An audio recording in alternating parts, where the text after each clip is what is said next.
So I'm still in Allerton Park, although this will be a different video, and I'm going to do more videos in Allerton Park since I will be here nearby in Illinois. But I'm going to try to do some when it's not raining and it's winter time. I'll try to do some when it's summer or springtime. It's pretty. Although I think this has its own charm to it, if I'm being honest. But this is Allerton Park, named after Robert Henry Allerton, who, when he was 27, built his estate here. I will not be showing you his colonial revival house, though, today. And it's about 1,500 acres, about 19 years before his death in 1964, so in 1940, it was the 1940s, so yeah, in the 1940s he donated it to the University of Illinois, who operates it today. University of Illinois is just east of here in Champaign County. Its flagship campus is in Urbana-Champaign. My mother graduated from there. And this is Piatt County, just west. I grew up in Piatt County and Champaign County. I love it here. But he was a art collector. In fact, he tried to be an artist. He went to a college prep school in New Hampshire and didn't go to college. He went and toured Europe to try to be an artist. Eventually, he burned all his paintings and just became a philanthropist. I believe he still has a trust in his name in Honolulu, where he was big in their art establishment. His dad was a banker, started the National Bank. It was started in Chicago, and well, his dad was the co-founder of that. So very wealthy, but he was a avid art collector. So we have the Sun Singer that I showed you, and we have this down here. He lived here with his, well, pretty much his homosexual lover. We're not 100% sure about that, I guess, but it is very, very likely. Hopefully the rain's not too loud. It has picked up. But he passed away in '64, even before my father was born. It's been 60 years now. But he donated a lot of art, including, I believe, the Art Institute in Chicago. A lot of that was donated by him. So very came from a very wealthy family, and he at least tried to use it for the public benefit, which is something I can appreciate. I mean, hell, my favorite thing was because Mr. Allerton bought a sculpture, the Sun Singer, from Carl Mills, the sculptor. But he's very very interesting. I studied art history. Now, they only offered a minor in art history when I was studying, and so I did minor in art history. And I technically got a degree, a bachelor's in interdisciplinary studies, but it was concentrated in the humanities, which is, you know, pretty broad. But I minored in art history, and I was able to teach art history for a year. And it's just survey courses that I was teaching. We did not have a major, so we didn't have a lot of in-depth courses. So we didn't look at a crazy amount of sculpture besides, you know, the Italian giants. But here is another one. I actually don't know who did this. I'll have to find out. And hopefully I will find out, and I'll put it up on the screen. But this is the Centaur. Another famous statue. If you are from around here, Piatt County is a small area. Those footprints are probably mine when I was here 2 days ago.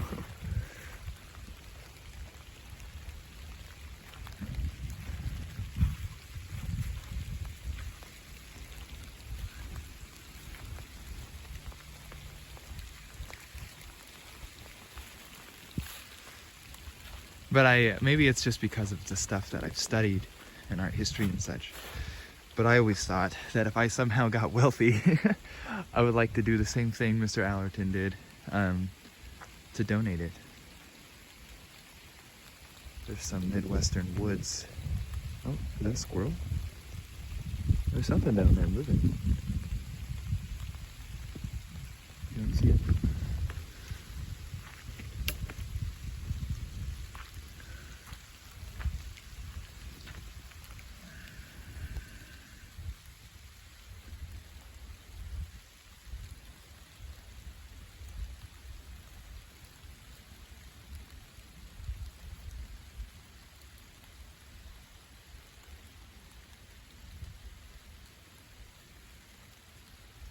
It's therapeutic.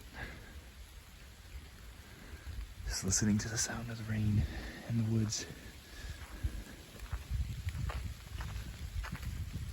Let's go down here.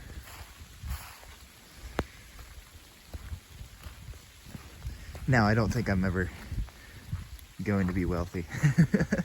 I've pretty much consigned myself to being poor because that just seems to be how things have worked out for me. I grew up relatively poor. Not as poor as my generations before me. My father worked very hard. So although I was raised lower class when I was quite young, I would say that certainly in high school, we were middle class. So, yeah, the squirrel just ran. I think it was a squirrel. It's a pretty big squirrel. Fluffy tail.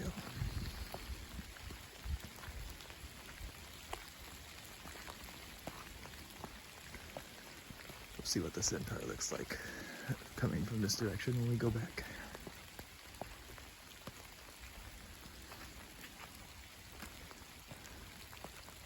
This is on the, this is built next to, although we should not be seeing it, the Sangamon River. Or as my brother jokingly calls it, the Sangamon. Sounds like a way Americans would pronounce things. When you see American towns or rivers or what have you, the best assumption is we will pronounce it the the absolute worst way you could imagine. But either way.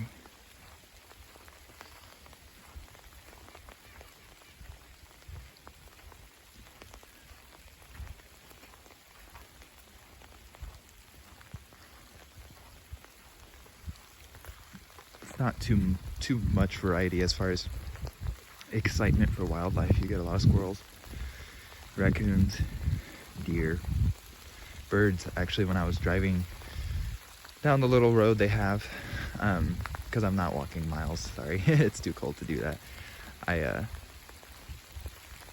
Broken here. I saw 4 cardinals fly across the road in front of me.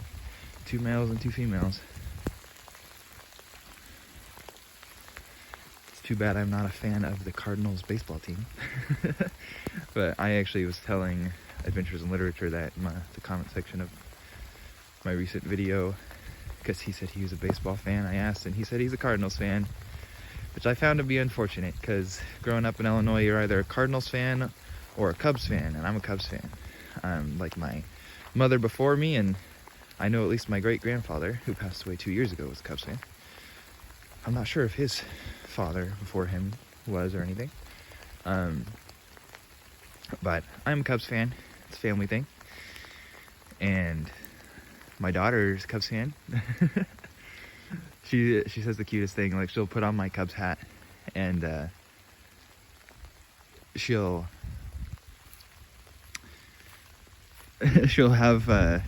tell my son that you're the birds, you're the bad guys, like the Cardinals. And I'm like, you're right, Lainey, you're right. But still.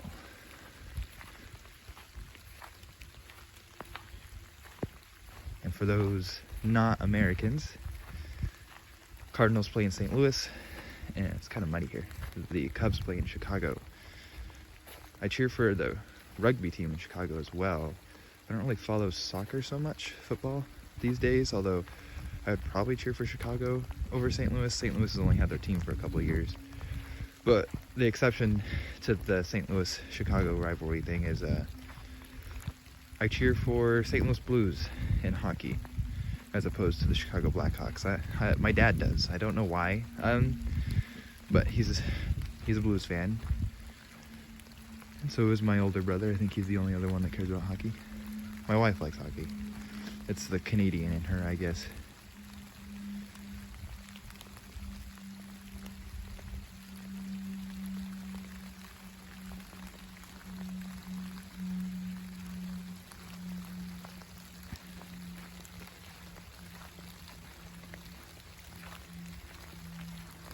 I'm gonna go back around now. Sorry again, Mark, that I'm stealing your style. I just want to be like the cool kids.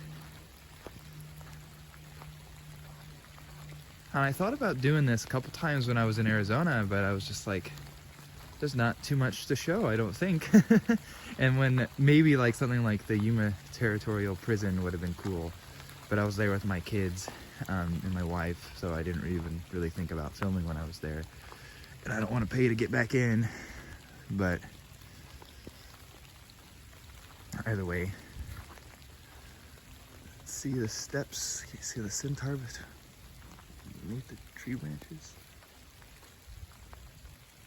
I love this. And there's gardens. They're not the fanciest of gardens that I've been to. Well, I've never been to any, like, I've never been to England or anything like that, but there's gardens in Spokane, Washington, that are lovely. It's probably the best I've been to I can think of. There's a Japanese garden there too, and but also a Japanese garden in Idaho Falls, near where I used to live in Idaho. But if anything, I feel kind of like a boy again. I'm not old, but I always saw my childhood as being relatively idyllic. Perhaps because I saw it through like rose-tinted glasses looking back. Because I only lived here as a child. I never had to pay taxes here or anything like that. But either way, I think it'd be good. And I kind of want something similar like this for my kids. And I feel like I was a young boy when I left in the 2008 recession. My dad lost his job and he got a job in Florida. And I've lived in Florida, Texas, Arizona, Idaho, well, Ghana, and then Idaho, and then Montana, and then down back to Arizona again, where I started this channel. But now it feels like I get to come back home and I get to share the experience I got from traveling around a little bit. Although I stayed just in different parts of the country. I only went overseas for 2 years. But still.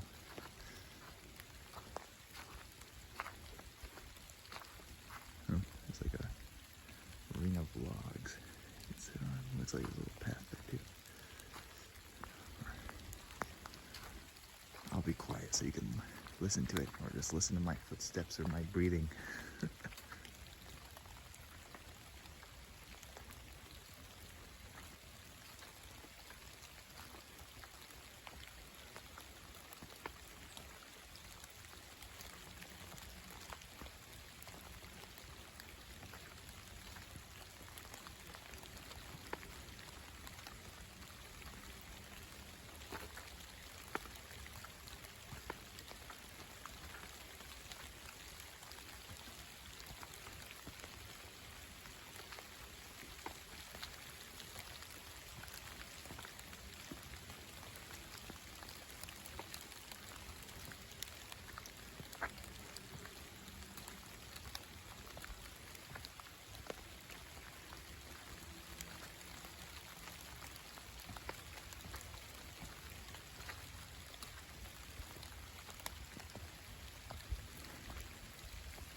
There he is.